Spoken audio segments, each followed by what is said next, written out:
Hey you guys, welcome back to my channel. So today I just want to do a really simple DIY that I want to add to my vanity slash filming area because I have it like really glammed up.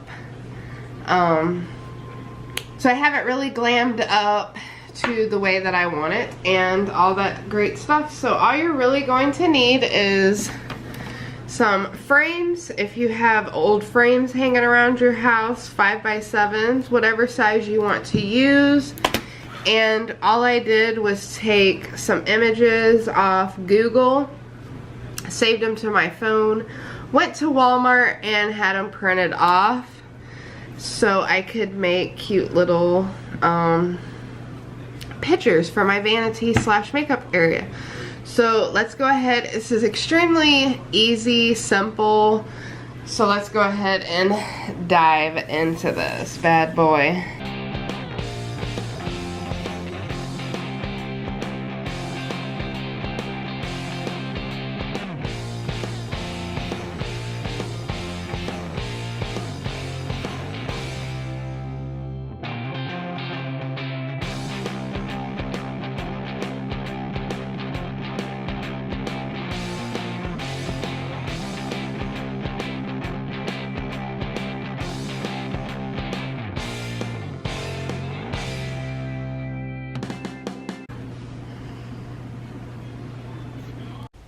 Alright you guys, so this is the final product. Like I said, extremely easy. It only cost me $2 and some change, and voila, I have some cute things to add to my vanity slash filming area. So I hope you guys enjoyed this video. If you did, please give it a big huge thumbs up, and as always, I'll see you in my next video. You guys rock.